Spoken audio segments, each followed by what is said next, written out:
رمضان شریف میں نماز کی طرف قدرتی مسلمانوں کا کچھ زیادہ طبیعت مائل ہوتی ہے، تو ضروری سمجھا کہ ان ایام میں اور ان لمحات میں برکت والے، رحمت والے، کرم، بخشش اور مغفرت والے لمحات ہیں، ہم اپنی نماز کے بارے میں تھوڑی سی گفتگو کر لیں۔ دیکھیں، علم بڑا ضروری ہے، عقل بڑی ضروری ہے۔ عقل اور علم عقل دونوں آپ سمجھیں کہ اکٹھی دونوں چیزیں ہیں۔ جہاں علم ہوتا ہے وہاں اللہ تعالیٰ کچھ عقل بھی کا نور بھی عطا فرماتا ہے۔ انسان میں اور جانوروں میں یہ فرق عقل اور علم کا ہی تو ہے، سمجھ آئیے؟ انسان میں اور جانوروں میں فرق کس کا؟ عقل کا اور علم کا ہی تو فرق ہے۔ اچھا، جہاں علم ہوتا ہے نا اور عقل ہوتی ہے وہاں تبدیلی ہوتی، ایک کے بعد دوسری، تیسری، چوتھی۔ جہاں علم نہیں نہ ہوتا وہاں تبدیلی نہیں ہوتی، وہ سٹل اسی جگہ پہ جیسا ہے ویسا ہی ہوتا ہے۔ اس کی میں آپ کو ایک مثال دیتا ہوں۔ یہ شہد کی مکھیوں کا چھتا ہے، یہ آج سے 1000 سال پہلے بھی ایسا ہی بناتی تھی کہ نہیں؟ ایسا ہی تھا نا؟ 2000 سال پہلے بھی ایسا ہی تھا، 6000 سال پہلے بھی ایسا ہی تھا، ایسا ہی تھا۔ اور اسی طرح آپ باقی جانوروں کا سسٹم دیکھ لیں کہ ان کا رہن سہن جیسا تھا ویسا ہی ہے۔ ان کو جبلی طور پہ فطرتاً اللہ نے ایک سکھا دیا، وہ اسی کے پابند ہیں، ان کی زندگی میں کوئی تبدیلی نہیں ہے۔ اب حضرت انسان کو آپ دیکھیں کہ یہ پہلے کیسے رہتا ہوتا تھا، جنگلوں میں، غاروں میں، پھر اس نے وہ ٹینٹ بنا لیے، پھر وہاں رہنے لگا، پھر آہستہ آہستہ کچے مکان آ گئے۔ یہ تبدیلی کیوں آئی؟ اس کو اللہ نے علم دیا اور عقل دی۔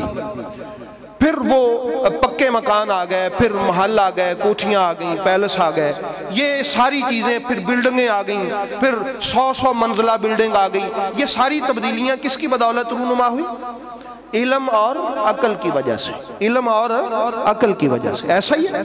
اچھا، آپ دیکھیں کہ جو بھینس ہے، گھوڑا ہے، ہاتھی ہے، کوئی بھی جانور ہے، گدھا ہے، اس کی اولاد وہی ہوتی ہے جو وہ ہے، اس میں کوئی تبدیلی نہیں۔ گدھے کا بچہ گدھا ہی ہوگا، گھوڑے کا بچہ گھوڑا ہی ہوگا، بھینس کا جو بچہ ہے وہ آگے بھینس ہی ہوگی، اور کچھ نہیں ہوگا۔ لیکن انسان جو ہے اس کا سسٹم ایسا نہیں ہے۔ بڑی توجہ سے سنیے گا، انسان کا بچہ شیطان بھی بن سکتا ہے، فرشتے سے اچھا بھی بن سکتا ہے۔ بات سمجھ گئے آپ؟ بھی جانوروں کا بچہ وہی رہے گا جو وہ ہے، لیکن انسان کا بچہ شیطان بھی بن سکتا ہے۔ قرآن کریم میں ہے نا کہ من الجنۃ والناس، کہ شیطانوں میں کچھ انسان ہیں کچھ جن ہیں۔ انسان کا بچہ اپنے کردار کی وجہ سے شیطان بھی بن سکتا ہے، اور اپنے کردار کی وجہ سے فرشتوں سے اوپر بھی جا سکتا ہے، اور فرشتہ بھی بن سکتا ہے۔ یہ انسان میں تبدیلی نیچے کی طرف بھی جا سکتی ہے، انسان سے حیوانیت کی طرف، اور پھر شیطانیت کی طرف، اور انسان سے ملکوتی کی طرف، فرشتوں کی طرف، فرشتوں سے بھی بلند مرتبے کی طرف۔ یہ تبدیلی کیوں آتی ہے انسان میں؟ یہ صرف علم کی وجہ سے، عقل کی وجہ سے۔ اس سے پتہ چلا کہ انسان کو اللہ نے علم سیکھنے کا کیوں کہا رسول پاک علیہ الصلوۃ والسلام نے، کہ علم ہر مرد اور عورت پر فرض ہے۔ یہ نہیں کہا مستحب ہے، چاہے کوئی سیکھ لے چاہے نہ سیکھے۔ فرمایا ہر مرد اور عورت پر علم حاصل کرنا، عقل لینا، سیکھنا یہ فرض ہے۔ کیوں فرض ہے؟ تاکہ یہ کسی جس جگہ پہ پیدا ہو کے بڑا ہوا ہے اسی جگہ پہ مر نہ جائے۔ بات سمجھ گئے ہیں؟ بس میرے ابا جی کلمہ پڑھتے تھے تو میں بھی پڑھتا ہوں، اس کو بس اسی بات کا پتہ ہو کہ میری امی مسلمان تھی تو میں بھی مسلمان ہوں۔ نہیں، اسلام کہتا ہے تم سیکھو تم کیوں مسلمان ہو، تم پتہ کرو کہ تو نے یہ کلمہ پڑھا ہے، کیوں پڑھا ہے، وجہ کیا ہے۔ تجھے علم ہونا چاہیے توحید کیا ہے، رسالت کیا ہے، عبادت کیا ہے، تاکہ تو جس مرتبے پہ پیدا ہو کے بڑا ہوا ہے اس پہ نہ مرے۔ تو بلند مرتبے پہ مرے، تو اونچے مرتبے پہ چلا جائے، تیری ذات میں تبدیلیاں پیدا ہوں، تیری ذات بلندی کا سفر طے کرتی رہے، تیری روح پرواز بھرے اور ان آسمانوں کی بلندیوں کو چیر کے اوپر سدرۃ المنتہا سے آگے چلی جائے۔ اس لیے انسان کو کہا کہ سیکھو، پتہ کرو، ایڈریس کرو، عقل لو، علم حاصل کرو۔ اگر تم نے پڑھا نہیں ہے تو کسی پڑھے کے پاس بیٹھو، اس کی صحبت اختیار کرو۔ مولانا روم نے وہ آپ مشہور اس کی یہ آپ کی یہ بات ہے کہ مٹی اٹھائی تھی باغ سے، تو اس کو سونگ کے پوچھا تھا کہ اے مٹی تو پھول ہے؟ اس نے کہا نہیں میں تو مٹی ہوں۔ کہا خوشبو تو تجھ سے آتی ہے؟ اس نے کہا پھول تو نہیں ہوں، پھول کی ہمسائیگی میں رہی ہوں، اس لیے خوشبو آتی ہے۔ تو خود نہیں ہم چلو سیکھ سکتے، سارے تو علم حاصل نہیں کر سکتے۔ یہ علم سے مراد فقط یہ نہیں ہے کہ آپ مولوی بن جائیں اور عالم دین بنیں، علماء سے سیکھیں، سائنس پڑھیں، کیمسٹری پڑھیں، فزکس پڑھیں، یہ بھی علم ہے۔ اس کے ساتھ انسان براڈ مائنڈ ہوتا ہے، اس کا ذہن کھلتا ہے۔ یونیورسٹی میں اپنے بچوں کو بھیجیں، کالج میں بھیجیں، ان کو مدارس میں بھی بھیجیں، دینی تعلیم بھی دیں، دنیاوی تعلیم بھی دیں، اس کے دل میں وسعت آئے تاکہ وہ خطرناک مولوی نہ بنے، تاکہ وہ میرے محمد مصطفیٰ کا خوبصورت سپاہی بنے۔ یہ علم کی بدولت ہے، یہ معرفت کی بدولت ہے، یہ عقل کی بدولت ہے، اور عقل اسلام نے علم کے ساتھ مشروط کی ہے۔ سیکھیں، ہر فیلڈ سے کوشش کرنی چاہیے سیکھنے کی۔ تو احباب گرامی، یہ جو عبادت ہے اس کے بارے میں سن لیں۔ یہ عبادت بھی ہو سکتی ہے اور رسم بھی ہو سکتی ہے۔ میری پچھلی بات آپ نے بلانی نہیں ہے کہ انسان کو اللہ نے تبدیل ہونے کا کہا ہے۔ لَقَدْ خَلَقْنَا الْإِنسَانَ فِي أَحْسَنِ تَقْوِيمٍ ثُمَّ رَدَدْنَاهُ أَسْفَلَ سَافِلِينَ إِلَّا الَّذِينَ آمَنُوا وَعَمِلُوا الصَّالِحَاتِ۔ انسان کو ہم نے پیدا خوبصورت کیا، لیکن پھر پستیوں میں اس کو رکھا، اور اس کو پستیوں میں رکھ کے کہا کہ اوپر چڑھ، بلندی کی طرف آ۔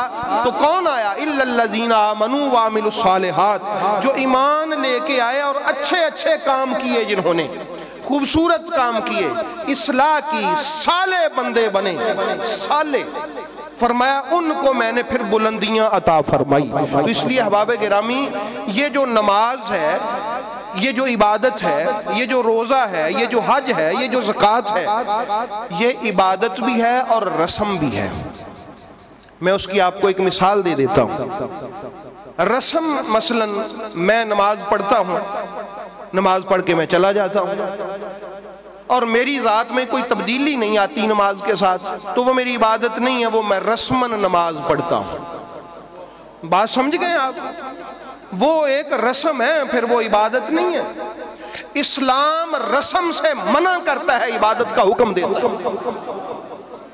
اسلام رسومات کے خلاف ہے۔ جمعۃ المبارک پہ بیٹھنے والوں، میرے دوستوں بھائیوں، یہ آپ کا میں ٹائم ضائع نہیں کر رہا، میں بڑی آپ کو ضروری اور پتہ کی بات عرض کر رہا ہوں۔ اسلام رسومات کا مخالف ہے، اسلام عبادات کا حکم دیتا ہے۔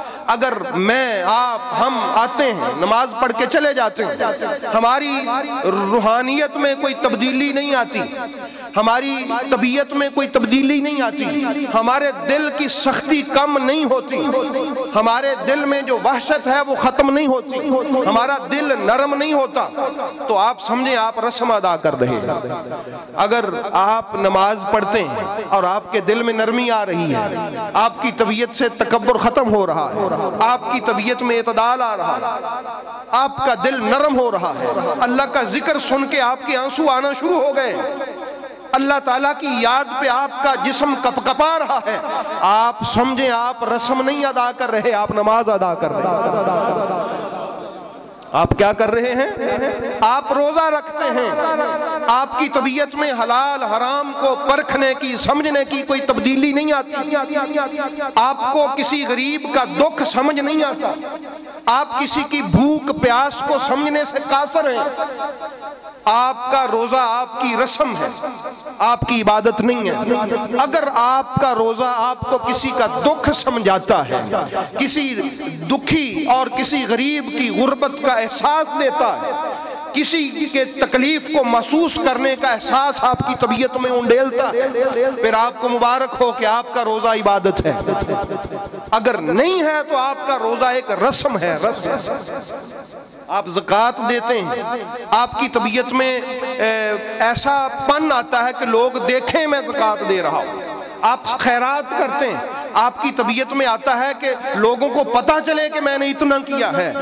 آپ سمجھیں آپ ایک غلط رسم ادا کر رہے ہیں۔ اور اگر آپ یوں کریں کہ آپ کا دل کرے کہ یار خدمت بھی ہو جائے اور اللہ کے علاوہ کسی کو پتہ بھی نہ ہو، تو آپ عبادت کر رہے ہیں۔ آپ کیا کر رہے ہیں؟ آپ عبادت کر رہے ہیں۔ اگر یہ والی آپ کی کیفیات آپ کی طبیعت میں پائی جائیں، رمضان شریف ہے، رمضان شریف کی جو جمعۃ المبارک کی یہ جو لمحات ہیں یہ ضائع کرنے والے نہیں ہیں۔ بھئی میری بات آپ میں سے کسی کو اگر ناپسند ہو تو میں کچھ نہیں کہہ سکتا، لیکن میری کوشش یہ ہے کہ ان لمحات میں ہم کوئی اپنی اصلاح کی بات کریں، بجائے کسی جھگڑے کے، بجائے کسی اور بات کے اپنی اصلاح کی بات کریں۔ یہ اصلاح کی بات ہے کہ نہیں بھائی؟ اصلاح کی بات ہے کہ نہیں؟ ہے نا؟ تو پھر ہم نے آج یہ عہد کرنا ہے اپنے ساتھ کہ ہم نے رسومات نہیں ادا کرنی، ہم نے عبادات ادا کرنی۔ اور جب ہم عبادت کریں گے تو خدا راضی ہو جائے گا، ہماری روح میں تبدیلی آئے گی، ہماری روح میں پاکیزگی آئے گی، ہماری روح کے جو ہے وہ پیوند ان کو سیا جائے گا، ان میں روشنی آئے گی، نور بھر جائے گا۔